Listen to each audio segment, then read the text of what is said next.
Seigneur soit avec vous. Et avec votre esprit. Évangile de Jésus-Christ selon saint Matthieu. Gloire à toi, Seigneur.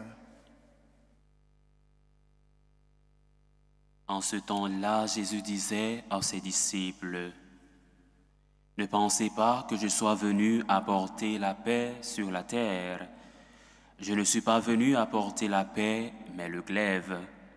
Oui, je suis venu séparer l'homme de son père, la fille de sa mère, la belle-fille de sa belle-mère. On aura pour ennemis les gens de sa propre maison. Celui qui aime son père ou sa mère plus que moi n'est pas digne de moi. Celui qui aime son fils ou sa fille plus que moi n'est pas digne de moi. Celui qui ne prend pas sa croix et ne me suit pas n'est pas digne de moi. Qui a trouvé sa vie la perdra. Qui a perdu sa vie à cause de moi la trouvera. Qui vous accueille m'accueille. Et qui m'accueille accueille celui qui m'a envoyé. Qui accueille un prophète en sa qualité de prophète recevra une récompense de prophète. Qui accueille un homme juste en sa qualité de juste recevra une récompense de juste. Et celui qui donnera à boire même un simple verre d'eau fraîche à l'un de ses petits en sa qualité de disciple, amen, je vous le dis, non, il ne perdra pas sa récompense. Lorsque Jésus eut terminé les instructions qu'il donnait à ses 12 disciples, il partit de là pour enseigner et proclamer la parole dans les villes du pays. Acclamons la parole de Dieu. Louange à toi, Seigneur Jésus.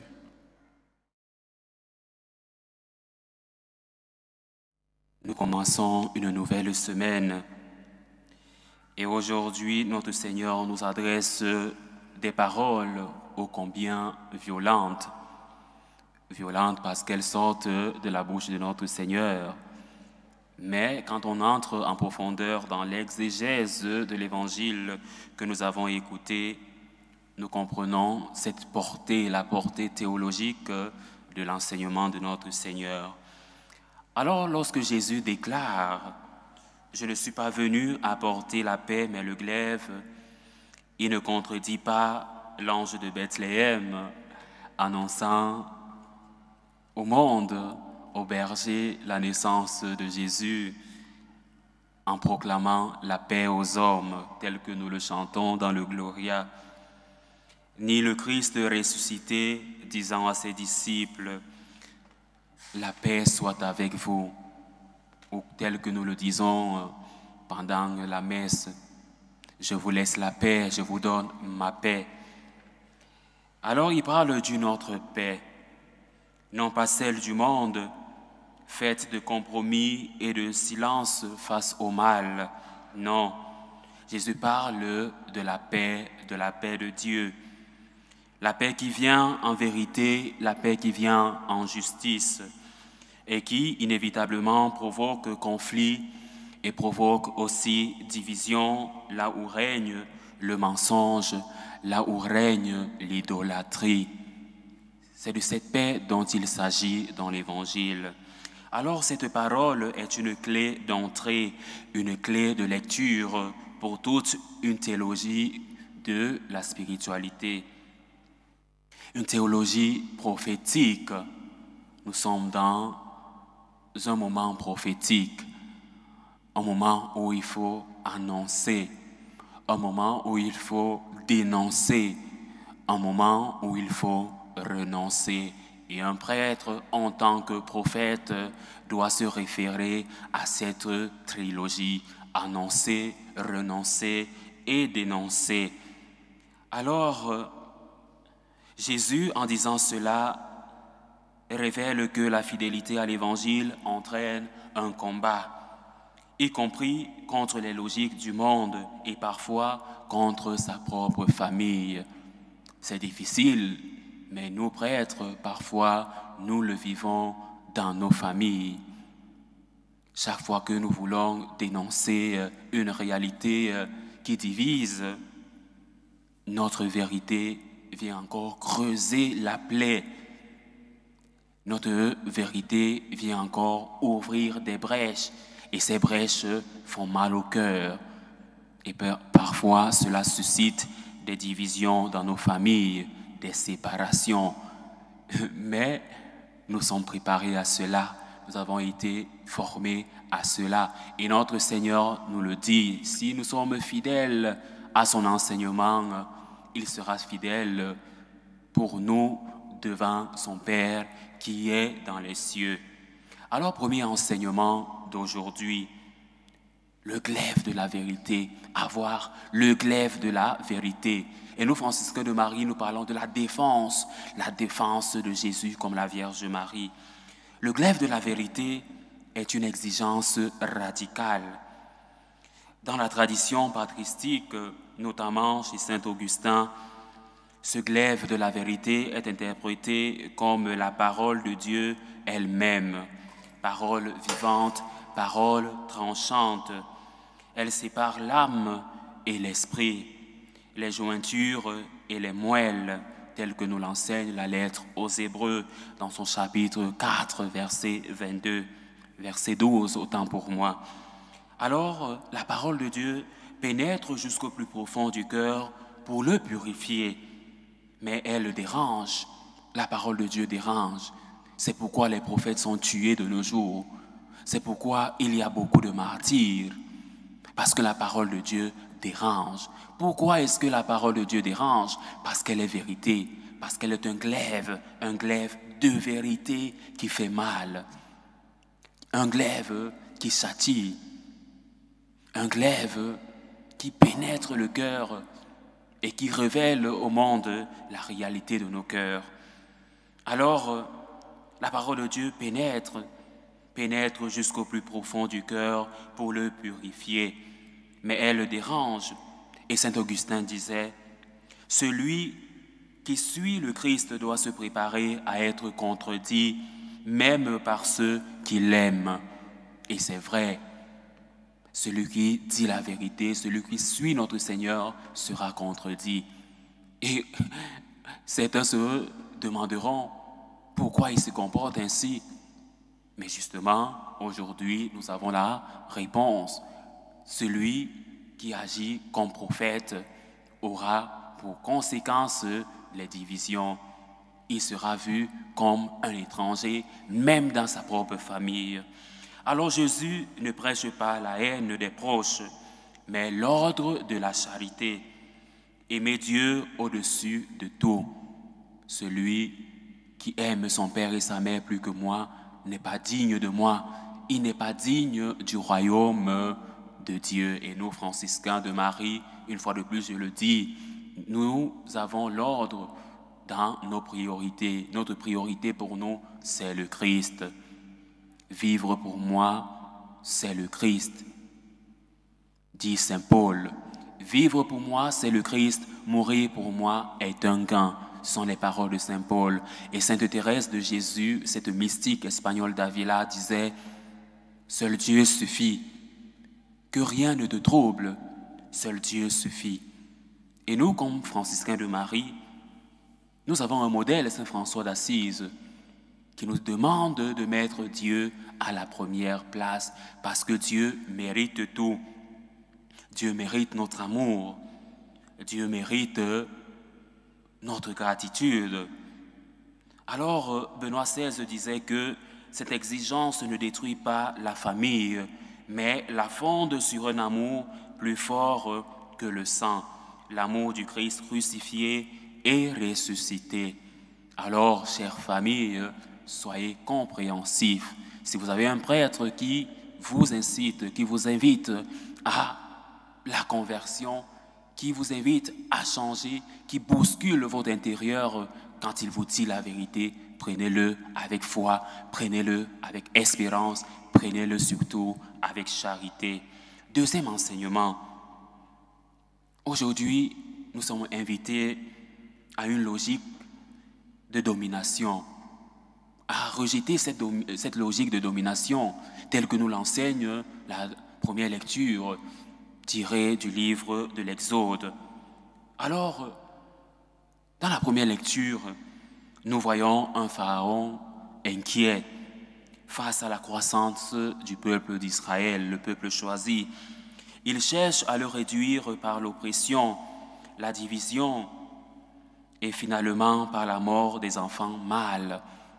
Il envoie tuer tout enfant mâle et de laisser en vie les filles. Ce passage résonne de façon prophétique avec l'Évangile. La logique du pouvoir est toujours peur de la vérité. Elle cherche à étouffer l'espérance, elle cherche à diviser, à faire taire les témoins.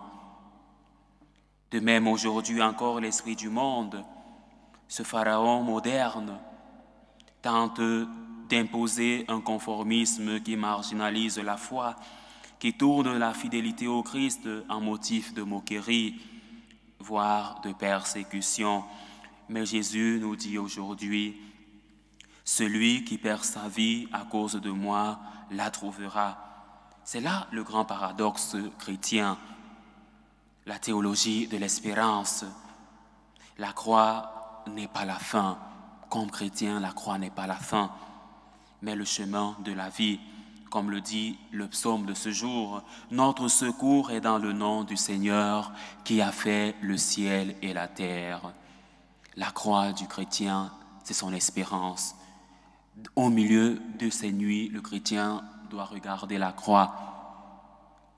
Au milieu de ces difficultés, le chrétien doit lever son regard vers la croix, comme nous dit Saint Jean. Ils regarderont vers celui qu'ils ont transpercé, notre Seigneur, que nous avons transpercé est notre espérance. Troisième enseignement, la spiritualité de la confiance et de l'accueil. Avoir une spiritualité de la confiance, une spiritualité de l'accueil. La seconde partie de l'Évangile nous invite à insister sur la récompense donnée à ceux qui accueillent les disciples du Christ, même par un simple verre d'eau, la charité fraternelle. L'Église ne bâtit pas seulement par les martyrs héroïques, non, mais aussi par les gestes simples d'amour selon l'esprit franciscain qui voit le Christ dans les petits, dans les pauvres, dans les simples. Alors, un exemple palpable pour nous, Saint François d'Assise, qui a compris cela. Il a pris le glaive de l'Évangile, non pour blesser, mais pour trancher les attachements au monde, pour vivre nu avec le Christ nu. Il s'est dépouillé de tout, il s'est revêtu de dame pauvreté, dans une pauvreté qui devient fécondité évangélique. Quatrième enseignement, cet enseignement nous vient du pape Benoît XVI, qui nous invitait à une vérité, mais aussi à une charité. Il disait justement que vérité et charité ne s'opposent pas. Benoît XVI nous rappelle que la vérité sans l'amour devient dureté, mais que l'amour sans vérité devient sentimentalisme. Le glaive du Christ est l'amour en vérité, qui refuse les incompréhensions, qui refuse les compromissions, mais ouvre un avenir à la résurrection, un avenir de résurrection. La division dont parle Jésus n'est pas une fin en soi, mais le prélude d'un monde nouveau où Dieu est tout en tous. Alors, bien-aimés de Dieu, aujourd'hui nous avons une espérance, avoir une charité fraternelle, une charité, mais aussi une vérité ouverte à la charité. Bien-aimés de Dieu, Jésus ne nous promet pas une vie facile, non. Il nous appelle à porter notre croix, c'est-à-dire à choisir le Christ, même quand cela nous coûte. Savoir que nous sommes du Christ, que nous sommes citoyens du ciel, comme nous dit saint Augustin. Mais il nous promet aussi que chaque geste d'amour, chaque geste de fidélité caché, chaque persécution supportée en son nom portera un fruit éternel, une espérance, l'espérance chrétienne, une espérance qui, pour nous chrétiens catholiques, est une espérance qui nous ouvre les portes de la vie éternelle. Comme nous l'enseigne le psaume de ce jour, nous avons échappé au filet du chasseur et le filet s'est rompu et nous avons échappé. Celui qui suit la volonté du Seigneur échappera toujours au filet de l'oiseleur parce que nous sommes du Christ et le Christ nous protégera toujours. Ce n'est pas notre force qui nous sauve, mais la fidélité du Christ en nous. La fidélité du Christ, parce que nous avons accepté le Christ sera pour nous. Et le Christ nous le dit, il nous l'a dit hier dans l'Évangile, celui qui me nie devant les hommes, moi devant Dieu, je le nierai aussi. Alors nous sommes appelés à nous revêtir du Christ, nous revêtir de la cape du Christ. La cape du Christ. Nous sommes appelés à être missionnaires du Christ, missionnaires de l'espérance, défendre le Christ, évangéliser pour le Christ, par amour envers le Christ, par gratitude envers le Christ qui nous a aimés et est mort pour nous.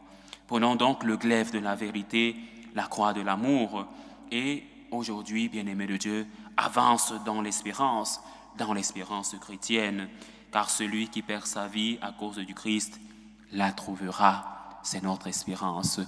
Loué soit Jésus-Christ. À jamais.